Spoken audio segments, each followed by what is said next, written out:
você sabia que hoje é o Dia Internacional dos Museus? É mesmo, pessoal, a data é importante para a gente falar, né, sobre esses locais na sociedade. Vamos aproveitar então esse dia para te mostrar que São José é rico em museus.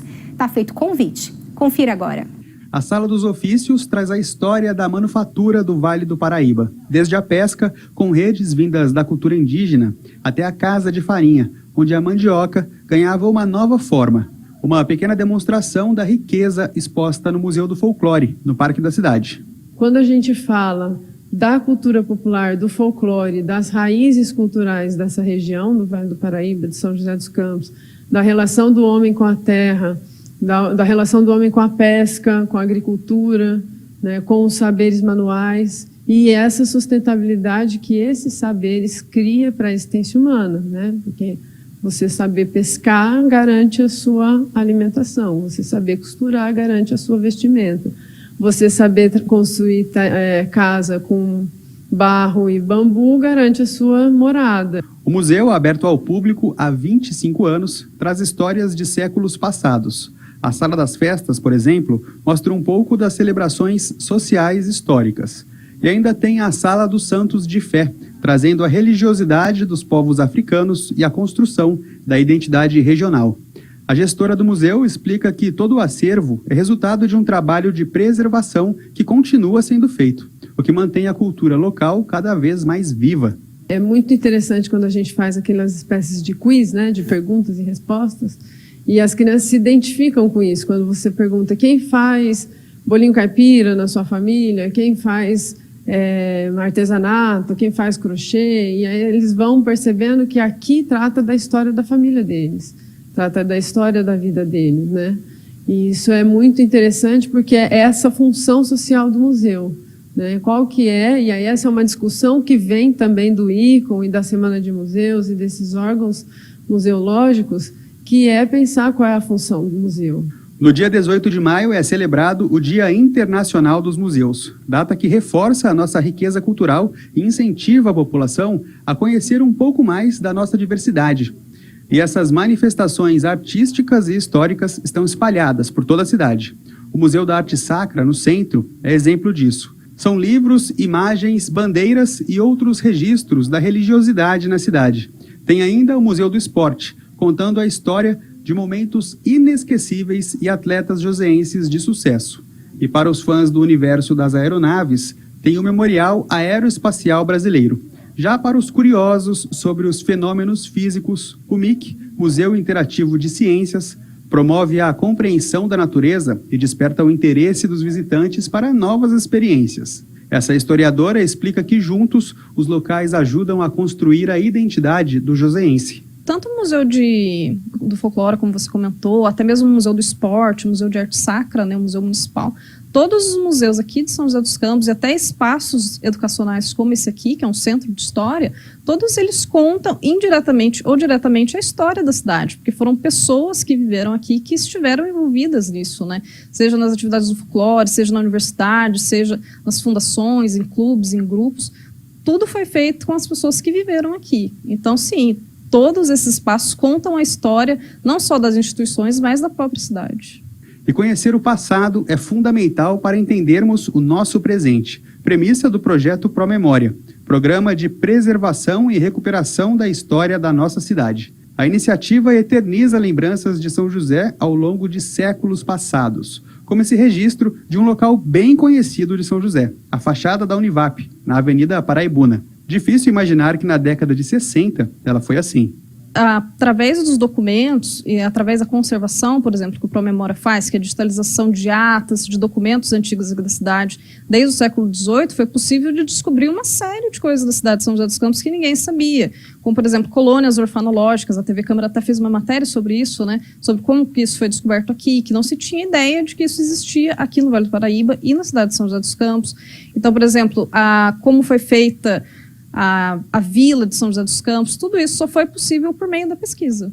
Na Câmara, os parlamentares acreditam na importância da valorização da história joseense por meio dos nossos museus. Para a vereadora Amélia Naomi, eles são motivo de orgulho para a cidade. É importante preservar e construir, né? Nós estamos na cidade da tecnologia e é fundamental investir na ciência, né? E museu é um espaço para você ver sua história, né?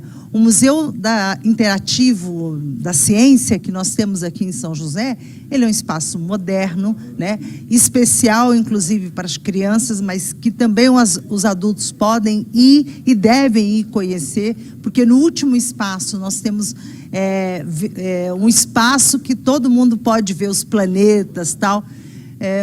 Um modelo, inclusive, implantado aqui foi mais ou menos aquela referência do Museu da Manhã que tem no Rio de Janeiro. Já para o vereador Rogério da Acasem, os museus de São José transformam a cidade em um polo de referência histórica nacional.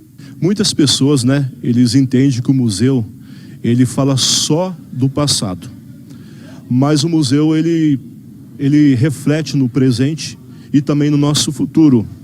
Há uma frase que diz assim que um povo que não conhece a sua história, ele está fadado a repeti-la novamente. Tanto os museus como casas de culturas, né, eles são locais de educação para um povo, e há necessidade que os museus eles sejam mais atrativos, né, para que se tornem pontos turísticos, né, pontos de visitação, e isso acaba também gerando, né, demandas de mãos de obras, fortalecendo a economia da nossa cidade.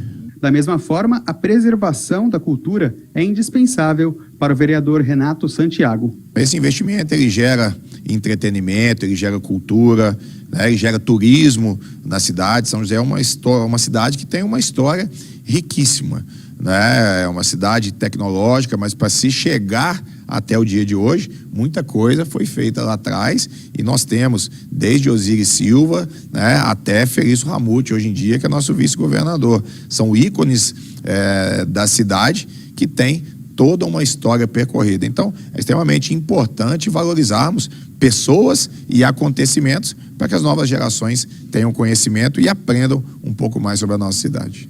E no Dia Internacional do Museu, Marvin Pinho também foi conferir a programação do Museu do Folclore aqui de São José. Tem atrações culturais até domingo. Conta os detalhes aí pra gente, Marvin. Boa tarde para você. Boa tarde, Sandra. Boa tarde a todos que nos acompanham.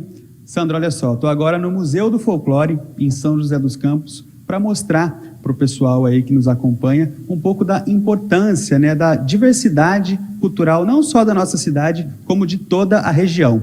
Aqui, por exemplo, tem um pouco do processo, né, da Casa de Farinha, mostrando um pouco de como era feito aí o preparo da farinha de mandioca antigamente aqui na nossa região, um pouco aí da nossa história.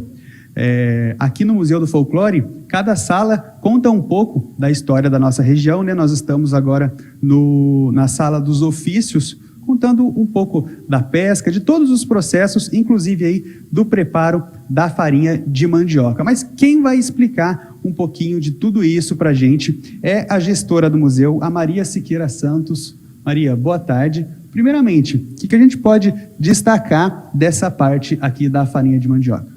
Boa tarde, Marvin. Boa tarde a todos que nos acompanham. A gente está aqui no Museu do Folclore de São José dos Campos. Essa aqui é a sala dos ofícios, onde a gente trabalha a temática dos ofícios populares. Assim como a produção de farinha, a gente tem a pescaria, tem os sapateiros, as figureiras. Então, são esses ofícios, esses saberes tradicionais, transmitidos de geração em geração, e que fomentam essa existência humana nas suas mais profundas necessidades, como a necessidade de alimentação, de usar um sapato, de se vestir, né? Ali a gente tem os tecidos, o crochê, a produção da linha e agulha que produz um tecido e produz uma roupa. Então, essa aqui é a temática da Sala dos Ofícios, que se inclui a Casa de Farinha. É uma alimentação básica do povo brasileiro, dos indígenas, e aí a gente também tem ali algumas referências sobre essa cultura indígena que trabalhava a mandioca na sua alimentação.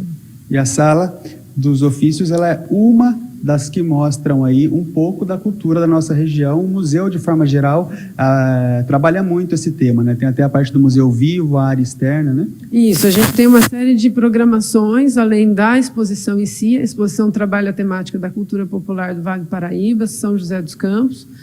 E além da exposição que a gente tem sobre a religiosidade, sobre as festas, sobre as identidades culturais da região, a gente tem a programação do Museu Vivo, que acontece nos domingos à tarde, no terreiro aqui do museu, na frente do museu, né, um lugar onde muita gente que vem ao parque passa com a família, enfim, é um momento de convivência, quando a gente convida os detentores dos saberes, no campo da culinária, do artesanato e da música, para vir participar e mostrar e compartilhar os seus saberes, vivenciar, uma vivência, um momento de convivência. A gente também utiliza, nesse momento, os brinquedos da brinquedoteca, porque o Museu do Folclore ele tem uma brinquedoteca com brinquedos populares de todo o Brasil. Então, brinquedos que são usados hoje pelas crianças de várias regiões do Brasil, mas também brinquedos antigos, porque são brinquedos, não são antigos porque são antigos porque são eternos, assim, né? Do brincar da criança, a bola, o carrinho de rolemã, a pipa, enfim. E a gente traz o bambolê, a gente traz esses brinquedos na hora do Museu Vivo, em outras atividades também do museu, para ter essa interação também com o público e com essa troca da brincadeira, né? Onde a família tem a oportunidade, se ela veio para o parque sem bola e sem bambolê, ela chega aqui e encontra esse repertório para poder brincar em família e poder vivenciar o Museu Vivo. E só para a gente fechar, rapidamente, ainda dá tempo, hoje, quinta-feira, ainda dá tempo do pessoal participar de alguma forma da Semana do Museu? Sim, a Semana de Museus está acabando, ela vai até domingo, dia 21 de maio, e a gente finaliza a Semana de Museus com o Museu Vivo dessa semana, que a temática será as construções populares, técnicas de construções populares, e a gente vai falar sobre as construções de fogões. Então, fogão de lata, fogão de barro e as receitas feitas nesses fogões por essas famílias. Então, vai ser um momento de troca, de conversa, de brincadeira, enfim, um passeio legal para toda a família. Perfeito, obrigado, Marinha. Então é isso, Sandra, olha só, ainda dá tempo do pessoal aproveitar e conhecer o museu está aberto o ano todo, né? Mas agora pode participar da Semana do Museu e aprender um pouco mais sobre a nossa cultura, a cultura da região, a cultura da cidade, enfim. Muito importante a gente não perder esse vínculo com a nossa história, né? Volto com você. Valeu, Marvin, pelas suas informações, tá? Então, gente, acesse aí o site museudofolcloretudojunto.org para você conferir essas atrações. Lembrando que o museu fica no Parque da Cidade, Avenida Olivo Gomes, número 100.